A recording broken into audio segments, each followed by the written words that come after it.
Hello student, मैं shine Luthra. आज हम करेंगे क्लास 8 का चैप्टर नंबर 3 उसकी एक्सरसाइज 3.4 जिसका फर्स्ट क्वेश्चन है ट्रू एंड फॉल्स। अब इस क्वेश्चन को करने से पहले ना इसका मैं थोड़ा सा आपको बेसिक समझाना चाहूंगी इस क्वेश्चन का, ताकि आपको सभी क्वेश्चन जो इजीली में समझ में आ जाएं। अब यहाँ पे सबसे पहले हम रोम्बस देख लेते हैं। जो हमारा रोम्बस होता है ना, उसकी opposite sides of rhombus are parallel. Rhombus की जो ऑपोजिट साइड्स होती है, इनकी ये इसके पैरेलल है और ये इसके पैरेलल है, ठीक है। तो इसकी ऑपोजिट साइड्स पैरेलल होती हैं और all sides are rhombus equal, और इसकी जो चारों साइड्स होती हैं वो इक्वल होती है। यहाँ पे क्या है, ये इसके पैरेलल है, ये इसके पैरेलल है, ठीक है। पैरेलल मतलब अगर हम इसको भी बढ़ा दें या इसको भी बढ़ा दें तो ये एक ही जो है, जैसे ट्रैक होता है ना पैरेलल होता है, वैसे ही ये दोनों एक दूसरे के पैरेलल है और चारों साइड्स जो होती है रोम्बस की वो इक्वल होती हैं। और जो इसका डायगोनल्स होते हैं, the diagonal of a rhombus are perpendicular bisect one another. और जो रोम्बस की परपेंडिकुलर होते हैं वो एक दूसरे को इस तरीके से बाइसेक्ट करते हैं। Important, all rhombus are parallelogram. ये चीज मैं आपको यहाँ बता रही हूँ क्योंकि इससे रिलेटेड क्वेश्चन है हमारा क्वेश्चन नंबर 1। जितने भी रोम्बस होते हैं वो पैरेललोग्राम भी होते हैं, ये आपको याद रखना है, ठीक है। क्योंकि जिस तरह से रोम्बस की प्रॉपर्टी है वही प्रॉपर्टी पैरेललोग्राम की भी है, इसलिए रोम्बस पैरेललोग्राम भी होते हैं। उस सेकंड देखो रेक्टेंगल। अब जो रेक्टेंगल होता है उसकी जो ऑपोजिट साइड्स होती हैं वो क्या होती है, पैरेलल होती है। अब ये इसके पैरेलल, ये भी इसके पैरेलल है, और जो इसकी ऑपोजिट साइड्स होती है वो इक्वल भी होती हैं। ये इसके इक्वल है, ये इसके इक्वल है। ईच ऑफ एंगल इसके अंदर राइट एंगल होता है, और जो इसके डायगोनल होते हैं वो भी एक दूसरे को क्या करते हैं, एक दूसरे को बाइसेक्ट करते हैं, इक्वल बाइसेक्ट। ये इसके इक्वल है, ये इसके इक्वल है, ठीक है। तो ऑल रेक्टेंगल्स आर पैरेललोग्राम। तो जितने रेक्टेंगल्स होते हैं वो भी पैरेललोग्राम होते हैं। अब थर्ड देखो इसके अंदर स्क्वायर। अब स्क्वायर की देखो क्या होती है, स्क्वायर की 4 साइड्स इक्वल होती हैं, ठीक है। ऑपोजिट साइड्स जो होती है वो पैरेलल होती हैं और चारों साइड्स इक्वल होती हैं, ऐसे हमने रोम्बस में भी पढ़ा था। और इसके अंदर जो डायगोनल्स होते हैं वो भी एक दूसरे को परपेंडिकुलर बाइसेक्ट करते हैं इक्वली। तो all squares are parallelogram, all squares are rhombus और स्क्वायर्स आर रेक्टेंगल। समझ आ गई। जितने भी स्क्वायर्स होते हैं पैरेललोग्राम भी होते हैं, स्क्वायर्स रोम्बस भी होते हैं, स्क्वायर रेक्टेंगल भी होते हैं। क्योंकि इन सब के अभी तक हम जो पढ़ते आ रहे हैं ना, अभी तक सबकी प्रॉपर्टी क्या आ रही है, सेम ही आ रही है, ठीक है। आगे देखो, अब हम इसका क्वेश्चन नंबर 1 कर लेते हैं। All rectangles are square. अब उन्होंने पूछा है कि जितने भी रेक्टेंगल होते हैं स्क्वायर होते हैं। नहीं, अभी हमने पीछे क्या पढ़ा था कि जितने भी स्क्वायर्स होते हैं, जितने भी स्क्वायर्स होते हैं वो रेक्टेंगल हैं, लेकिन जितने भी रेक्टेंगल जो होते हैं वो स्क्वायर्स नहीं होते, ठीक है। तो ये हमारा फॉल्स हो गया। All rhombus are parallelogram, true, अभी हमने देखा था। All squares are rhombus and also rectangle, true, ये भी अभी हमने समझा था। All squares are not parallelogram, तो ये फॉल्स, क्योंकि स्क्वायर पैरेललोग्राम होता है, ठीक है। उसके बाद ऑल काइट्स आर रोम्बस। जितनी भी काइट्स होती है रोम्बस होती हैं, false. All rhombus are kites, true, rhombus जो होता है वो काइट जो होता है, लेकिन जो काइट्स है वो रोम्बस नहीं है, फॉल्स। आपको याद रखना है सारा कुछ। जितने भी पैरेललोग्राम्स होते हैं वो ट्रेपेजियम भी होते हैं, ट्रू, और जितने स्क्वायर्स होते हैं वो भी ट्रेपेजियम होते हैं। तो ये भी हमारा क्या है, ट्रू है। अच्छे से इसको याद रखना है और आपको समझना है इस क्वेश्चन को, ठीक है। तो ये हो गया हमारा क्वेश्चन नंबर 1। क्वेश्चन नंबर 2 देखो। 4 sides of equal length. 4 sides किसकी होती है इक्वल लेंथ की, रोम्बस की और स्क्वायर की होती हैं, ठीक है। 4 राइट एंगल। अब राइट एंगल किस किस में होते हैं, 4, रेक्टेंगल में और स्क्वायर के अंदर 4 राइट एंगल होते हैं। क्वेश्चन नंबर 3 देखते हैं। Explain how a square is a quadrilateral. हमें बताना है कि जो स्क्वायर होता है वो क्वाड्रिलेटर कैसे होता है।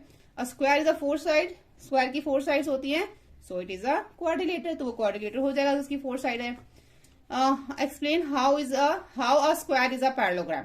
अब स्क्वायर पैरेललोग्राम देखो यहाँ पे क्या बोला है, explain how square is a quadrilateral, square is a parallelogram, square is a rhombus, square is a rectangle. अब हम इसमें यहाँ पे सारा एक्सप्लेन करना है। तो क्वाड्रिलेटर तो मैंने आपको बता दिया। अब स्क्वायर पैरेललोग्राम कैसे होता है कि जो स्क्वायर होता है, square has it opposite sides equal, उसकी ऑपोजिट साइड इक्वल भी होती है और पैरेलल भी होती है, सो इट इज पैरेललोग्राम, ठीक है। रोम्बस, अब स्क्वायर रोम्बस कैसे होता है, अ square has all 4 sides equal, उसकी चारों साइड इक्वल होती है, सो इट इज अ रोम्बस। ये आपको याद करना है और इसको आंसर में लिखना है। A rectangle, a square has its opposite sides equal.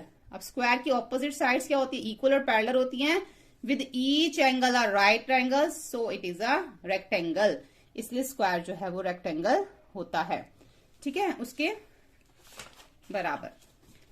Question number 4 देखो, name the quadrilateral whose diagonals bisect each other. उस क्वाड्रिलेटर का नाम बताओ जिसके डायगोनल्स एक दूसरे को काटते हैं, बाइसेक्ट करते हैं। Parallelogram, rhombus, square, rectangle. Name the quadrilateral whose diagonals are perpendicular bisect of each other. किसके परपेंडिकुलर बाइसेक्ट करते हैं एक दूसरे को? रोम्बस और स्क्वायर के। ये क्या करते हैं? Parallelogram, rhombus, square and rectangle bisect each other. और ये जो है सिर्फ रोम्बस और स्क्वायर ऐसा है जो परपेंडिकुलर बाइसेक्ट करता है। और हमें बताना है कि ऐसा कौन सा क्वाड्रिलेटर है जिसके डायगोनल्स इक्वल होते हैं स्क्वायर्स के और रेक्टेंगल के। एक तरह से आपको 3.4 में तो ये सब जो हैं क्वेश्चंस ये लर्न करने वाले ही हैं और आपको समझने भी हैं और साथ में याद भी रखना है इसके अंदर, ठीक है। इसका 5 क्वेश्चन देखते हैं। Explain why a rectangle is a convex quadrilateral. अब जो रेक्टेंगल है इसको कॉन्वेक्स क्वाड्रिलेटर क्यों कहते हैं? क्योंकि जो देखो, a rectangle is a convex quadrilateral because in a rectangle no portion of diagonal is outside. क्योंकि इसके बाहर तो कोई भी डायगोनल नहीं बन सकता, इसके अंदर ही डायगोनल्स बनते हैं और जिसके अंदर डायगोनल्स बनते हैं वो हमारा कॉन्वेक्स क्वाड्रिलेटर होता है, ठीक है। ABC is a right angle triangle and O is the midpoint of the side opposite of the right angle. Explain why O is the equidistant from A, B and C. देखो यहाँ पे क्या है, यहाँ पे हमारा एक A, B, C एक राइट एंगल ट्राइंगल है, 90 डिग्री यहाँ बन रहा है, राइट एंगल ट्राइंगल है। और O क्या है? Is the mid point of the side opposite of the right angle. अब राइट एंगल के ऑपोजिट साइड के ऊपर जो जीरो O जो है वो एक मिड पॉइंट जो है वो इसके अंदर दे रखा है।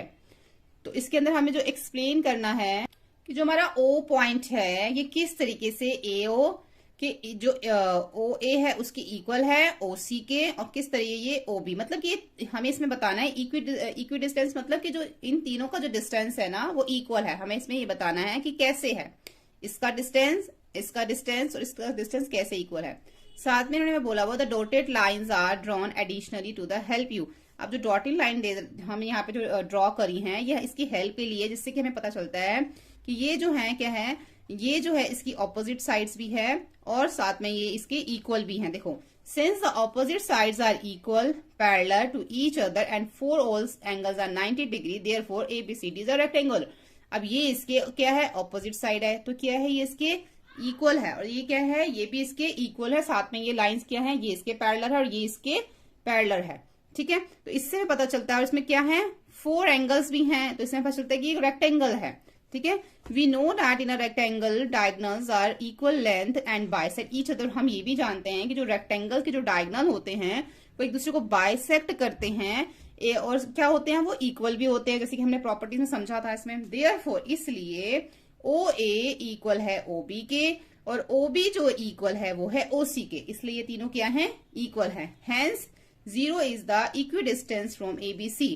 तो जो O is the equidistance from ABC, इसलिए जो O है वो तीनों के जो है इक्विडिस्टेंस पे है, ठीक है। तो यहाँ पर हमारा क्वेश्चन नंबर 6 जो है वो कंप्लीट हो जाता है, हमारी एक्सरसाइज चैप्टर कंप्लीट हो जाता है। होपफुली आपको वीडियो हेल्पफुल लगा। वीडियो हेल्पफुल लगे तो प्लीज लाइक शेयर सब्सक्राइब करें। Thank you.